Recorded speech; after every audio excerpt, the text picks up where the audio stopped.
Hi hello నమస్తే, welcome to my channel. Long video post చేసి చాలా రోజులైంది, మేబీ 1 వీక్ అయింది. కొంచెం టైం కుదరక పోస్ట్ చేయలేకపోయాను. బట్ మీ ముందుకి ఈరోజు మాత్రం మంచి స్వీట్ రెసిపీతో మీ ముందుకు వచ్చాను. పిల్లలు చాలా ఇష్టంగా తినే రెసిపీ అనమాట. మరి ఎలా చేశానంటో ప్రాసెస్లోకి వెళ్ళిపోదామా. ఫస్ట్ ఒక వెడల్పాటిది బాండి తీసుకోవాలి. నాన్ స్టిక్ అయినా తీసుకోవచ్చు, బట్ నేను నాన్ స్టిక్స్ ఎక్కువ వాడను కాబట్టి నా దగ్గర ఉన్న ఒక వెడల్పాటి బాండి తీసుకొని ఇంట్లో చేసిన నెయ్యి వేసాను. డ్రై ఫ్రూట్స్ ఫ్రై చేసేటప్పుడు ఎప్పుడైనా సరే ఫస్ట్ బాదం పప్పు ఫ్రై చేసుకోవాలి. కొంచెం బాదం పప్పు వేగడానికి టైం పట్టిద్ది, నేనైతే అలానే చేస్తాను. సో చిన్న చిన్న పీసెస్ కట్ చేసుకున్నాను. బాదం పప్పు ఫ్రై అవుతుండగా ఒక 50% ఫ్రై అయ్యాక ఆ తర్వాత ఇంకా మన దగ్గర ఏ అవైలబుల్గా ఉంటే డ్రై ఫ్రూట్స్ అవి వేసుకోవచ్చు. సో జీడిపప్పు కిస్మిస్ కూడా వేస్తున్నాను. అవి కూడా దోరగా ఫ్రై చేయాలి. అవి ఫ్రై చేస్తున్నప్పుడు మంచి అరోమా రిలీజ్ అవుతుంది, కమ్మగా ఉంటుంది చేసేటప్పుడే. సో ఆ డ్రై ఫ్రూట్స్ అన్నీ చెప్పి ఫ్రై అయిపోయాక వాటిని అన్నిటిని ఒక బౌల్లోకి తీసేసుకున్నాము. చూసారా, ఆ విధంగా ఎక్కితే చాలు. కిస్మిస్ ఫ్రై చేయగానే ఉబ్బిద్ది, చాలా బాగుంటుంది ఆ ఉబ్బినప్పుడు. సో డ్రై ఫ్రూట్స్ అన్ని వేగిన తర్వాత వాటిని ఒక బౌల్లోకి తీసుకొని పక్కన పెట్టుకోవాలి. తర్వాత పాలు కూడా ఒక 1/2 లీటర్ కాచి పక్కన పెట్టాను. అంటే దాన్ని బట్టి క్వాంటిటీని బట్టి చూసుకొని అడ్జస్ట్ చేసుకుంటూ వేసుకుంటాను. మామూలుగా అయితే నేను తీసుకున్న క్వాంటిటీ పావు సరిపోద్ది. ఒక 6 క్యారెట్స్ని తురుముకున్నాను. తురుముకునే టైం లేకపోతే కనుక మిక్సీ కూడా పట్టుకోవచ్చు, చిన్న చిన్న ముక్కలు కట్ చేసి.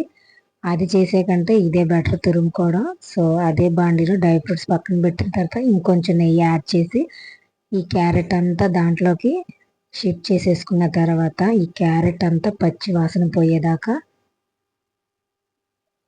నిదానంగా మీడియం ఫ్లేమ్లో పెట్టి ఫ్రై చేయాలి. ఆ పచ్చి వాసన అంతా పోవాలి. నెయ్యి కూడా కాస్త పడుతూ ఉంటుంది. సో మీడియం ఫ్లేమ్లో పెట్టి అలా ఫ్రై చేయాలి. చాలామంది పిల్లలు క్యారెట్ కర్రీ అంటే తినరు. అలాగే మామూలుగా ఉట్టి క్యారెట్ తినమన్నా కూడా పేచి పెడతారు. అలాంటి పిల్లలకి ఈ క్యారెట్, ఈ పాలు, డ్రై ఫ్రూట్స్ ఇష్టంగా తినేలాగా ఈ రెసిపీ చేస్తే చాలా ఇష్టంగా తింటారు. ఈ స్వీట్ని మనం స్వీట్ లాగా కాకుండా ఒక సప్లిమెంటరీ న్యూట్రిషన్ లాగా మంచిగా చేసి పెడితే క్యారెట్ ఎక్కువ శాతం పిల్లలు తినరు. సో ఈ విధంగా చేస్తే మాత్రం కొంచెం కూడా వదలకుండా మామని తినేస్తారు. సో నేను పాలు కొంచెం వేసాను, సరిపడేదని ఇంకొంచెం యాడ్ చేశాను. ఆ పాలు ప్లస్ క్యారెట్లో వచ్చే వాటర్ లెవెల్ కూడా వస్తూ ఉంటుంది. సో చితకొట్టిన బెల్లం కొంచెం వేసుకోవాలి. మనం తినేదాన్ని బట్టి సుమారుగా కొంచెం వేసాను అనమాట. మేము కొంచెం స్వీట్ తక్కువగానే తింటాం, ఎక్కువ స్వీట్ వాడము.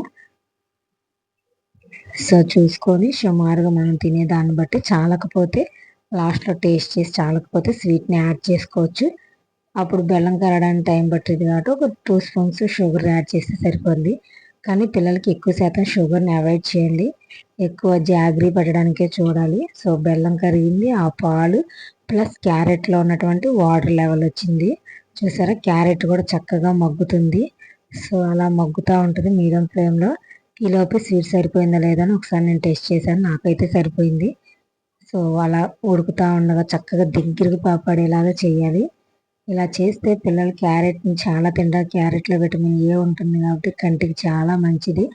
సో ఈ విధంగా పెట్టవచ్చు. ఇంకొంచెం యాలక్కాయల పొడి యాడ్ చేశాను. స్వీట్కి మంచి అరోమాని ఇచ్చేది యాలక్కాయల పౌడరేనండి. అవి వేస్తే చాలు, మంచి అరోమా రిలీజ్ అవుతూ ఉంటుంది. ఆ గీ స్మెల్ ప్లస్ ఈ యాలక్కాయల ఫ్లేవర్ చాలా బాగుంటుంది. చూసారా, ఆ వాటర్ అంతా పాలన్నీ దగ్గరికి ఇంగిపోతూ ఉన్నాయి. సో తర్వాత డ్రై ఫ్రూట్స్ యాడ్ చేసుకోవచ్చు. కొంచెం జ్యూసీగా కావాలనుకున్న వాళ్ళు కొంచెం తక్కువగా తక్కువ ఉన్నప్పుడే కొంచెం ఉన్నప్పుడు దించేసుకోవాలన్నమాట. లేదు ఇంకా గట్టిగా కావాలంటే ఇంకొంచెం బాగా ఎగరనిస్తే సరిపోతుంది. సో స్వీటు వేడి మీద కంటే కూల్ అయ్యాక ఫ్రిడ్జ్లో పెట్టుకొని తింటే చాలా బాగుంటుంది. సో ఎవరిష్టం వాళ్ళది, ఒక్కొక్కరు ఒక్కోలా తింటారు కదా. సో నేనైతే కొంచెం జ్యూసీగానే ఉంచాను, మా పిల్లలు జ్యూసీగానే తింటారని. సరిపోతుంది ఆ మాత్రం. మీరు కూడా ఈ విధంగా చేయండి, మీకు పిల్లలు తింటారు ఖచ్చితంగా. చిన్నపిల్లలైనా సరే పెట్టవచ్చు. ఎక్కువ డ్రై ఫ్రూట్స్ యాడ్ చేసాం కాబట్టి చాలా బాగుంటుంది. ఈ వీడియో మీకు నచ్చితే లైక్ చేయండి, షేర్ చేయండి, సబ్స్క్రైబ్ చేసుకోండి. Have a wonderful day.